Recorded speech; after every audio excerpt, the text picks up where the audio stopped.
ಓಂ ಶ್ರೀ ದುರ್ಗಾಯ ನಮಃ. ಇವಾಗಿನ ವಿಚಾರ SSLC ಎಕ್ಸಾಮ್ ಬರೆಯೋ ಮಕ್ಕಳಿಗೆ.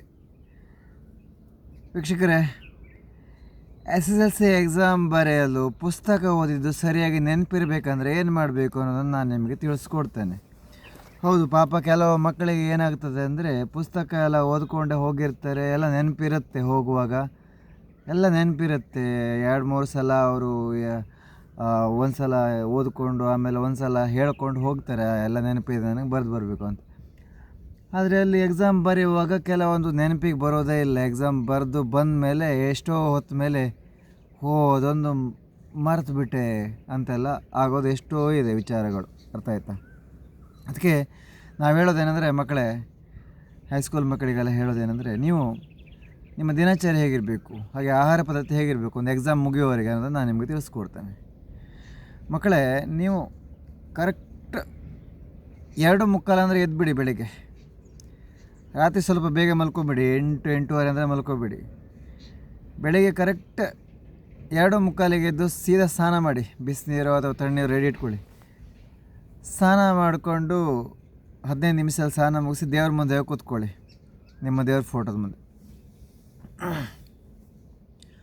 ಓಂ ಶ್ರೀ ದುರ್ಗಾಯ ನಮಃ, ಓಂ ಶ್ರೀ ದುರ್ಗಾಯ ನಮಃ ಅಂತ ಒಂದು 20 ನಿಮಿಷ ಹೇಳಬೇಕು. 20 ನಿಮಿಷ, ಅಲ್ಲಿಗೆ 3:20 ಆಗ್ತದೆ.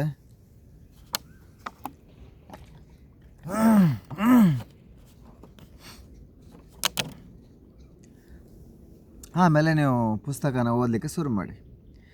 ಪುಸ್ತಕ ಓದಲಿಕ್ಕೆ ಶುರು ಮಾಡಿ,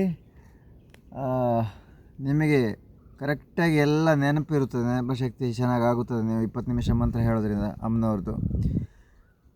ಹಾಗೆ ಒಂದು 6:30 ಒಂದು 7 ಗಂಟೆ ಆಯ್ತಂದರೆ ಅಲ್ಲಿ ನಿಮ್ಮ ಮನೆ ಹತ್ತಿರ ಯಾವ ದೇವಸ್ಥಾನ ಇದೆ ಅಂತ ನೋಡಿ, ದುರ್ಗಾ ದೇವಿ, ಶಿವ ಅಥವಾ ಲಕ್ಷ್ಮೀ, ಗಣೇಶ, ಇನ್ನಿತರ. ನೀವು ಎಕ್ಸಾಮ್ ಹೋಗುವಾಗ ಆ ದೇವರ ದರ್ಶನ ಮಾಡಿ ಆಶೀರ್ವಾದ ತೊಗೊಂಡೇ ಹೋಗಬೇಕು. ಒಂದು 5 ಸುತ್ತು ತಿರುಗಿ ಸಾಷ್ಟಾಂಗ ನಮಸ್ಕಾರ ಹೊಡೆದು ಆಶೀರ್ವಾದ ತೊಗೊಂಡೆ ಎಕ್ಸಾಮ್ ಬರಲಿಕ್ಕೆ ಹೋಗಿ. ಇದು ದಿನಚರಿ ಬೆಳಗ್ಗೆದು, ಆಯಿತಾ? ಇನ್ನು ಸಾಯಂಕಾಲ ಕೂಡ ಹಾಗೆ ಎಕ್ಸಾಮ್ ಬರೆದು ಮುಗಿದು ಬಂದಮೇಲೆ ಬಿಟ್ಬಿಡ್ತಾರಲ್ಲ, ಎಕ್ಸಾಮ್ ಬರೆದ್ಮೇಲೆ ಮನೆಗೆ ಬಂದುಬಿಡ್ತೀರಿ. ಬಂದ ತಕ್ಷಣ ಸ್ನಾನ ಮಾಡಿ, ಸ್ನಾನ ಮಾಡಿಕೊಂಡು ದೇವರಿಗೆ ಒಂದು 20 ನಿಮಿಷ ಮಂತ್ರ ಹೇಳ್ಕೊಂಡು ಮತ್ತೆ ಪುಸ್ತಕ ಓದೋದು ಅಥವಾ ಊಟ ಮಾಡೋದು ನಿಮ್ಮ ದಿನಚರಿ. ಇನ್ನು ಬೆಳಗ್ಗೆ ಆಹಾರ ಪದ್ಧತಿ ಹೇಳಿಲ್ಲ ನಿಮಗೆ, ಆದಷ್ಟು ಹಣ್ಣು ನೀರು ಇದನ್ನೇ ಆಹಾರ ಪದ್ಧತಿನಾಗ ಅಳವಡಿಸ್ಕೊಳ್ಳಿ. ಯಾಕಂದರೆ ಉಪ್ಪು ಖಾರ ಜಾಸ್ತಿ ತಿಂದುಬಿಟ್ರೆ ಓದಿದ್ದೆಲ್ಲ ನೆನಪಿರಲ್ಲ ವೀಕ್ಷಕರೇ, ಗೊತ್ತಾಯ್ತಾ? ಓದಿದ್ದೆಲ್ಲ ಮರ್ತು ಹೋಗ್ಬಿಡುತ್ತೆ. ಅದಕ್ಕೆ ಎಕ್ಸಾಮ್ ಸಮಯ ಬಂತು, ಎಕ್ಸಾಮಿಗೆ ಪ್ರಿಪೇರಿಂಗ್ ಆಗಬೇಕು ಅಂದರೆ ನೀವುಗಳು ಏನು ಮಾಡಬೇಕು, ಬಾಳೆಹಣ್ಣು, ನೀರು, ಚಿಕ್ಕು ಹಣ್ಣು, ಕಲ್ಲಂಗಡಿ ಹಣ್ಣು ಈ ಥರನೇ ಅಳವಡಿಸ್ಕೋಬೇಕು ಮಕ್ಕಳೇ. ಇದರಿಂದ ಏನಾಗ್ತದೆ ಅಂದರೆ ನಿಮಗೆ ಓದಿದ್ದೆಲ್ಲ ಕರೆಕ್ಟಾಗಿ ನೆನಪಿರುತ್ತದೆ, ಹಾಗೆ ಪಾಸಿಟಿವ್ ಎನರ್ಜಿ ಕೂಡ. ಹೌದು, ಹಣ್ಣು, ನೀರು, ಎಳ್ನೀರು ಇದರಲ್ಲೆಲ್ಲವ ಒಳ್ಳೆ ಪಾಸಿಟಿವ್ ಎನರ್ಜಿ ಸಿಗುತ್ತದೆ ನಮಗೆ, ಅದಾಯ್ತಾ? ಹೀಗೆ ಮಾಡಿದ್ರೆ ಖಂಡಿತ ನೀವು SSLCಯಲ್ಲಿ ಒಳ್ಳೆ ಪರ್ಸೆಂಟೇಜ್ ಮಾಡಿಕೊಂಡು ನೀವು ಒಂದು ಒಳ್ಳೆ ಇದನ್ನು ಆರಿಸ್ಕೋಬೋದು. ಸೈನ್ಸು, ಕಾಮರ್ಸು, ಆರ್ಟ್ಸು, ಸಬ್ಜೆಕ್ಟ್ ನಿಮ್ಗೆ ಯಾವ್ದು ಬೇಕೋ ಅದು. ಹಾಗೆ ಆದಷ್ಟು ನಿಮ್ಮ ಸ್ನೇಹಿತರಿಗೂ ಈ ವಿಡಿಯೋನ ಶೇರ್ ಮಾಡಿ, ಅವರಿಗೂ ಸಹಾಯ ಆಗಲಿ. ಮತ್ತು ಯಾರು ಕೂಡ ಮರಿಬೇಡಿ, ರಾತ್ರಿ ಮತ್ತು ಮಧ್ಯಾಹ್ನ ನೀವು ಅನ್ನ ಊಟ ಮಾಡಿದ್ರೆ ನಡೆಯುತ್ತೆ, ಏನು ತೊಂದರೆ ಇಲ್ಲ. ಆದರೆ ಉಪ್ಪು ಖಾರ ಸ್ವಲ್ಪ ಕಡಿಮೆ ಮಾಡ್ಕೊಳ್ಳಿ, ಆಯಿತಾ? ಎಕ್ಸಾಮ್ ಮುಗಿಯುವವರೆಗೆ ನಾನ್ ವೆಜ್ಜು ಇದೆಲ್ಲ ಬಿಟ್ಕೊಳ್ಳಿ.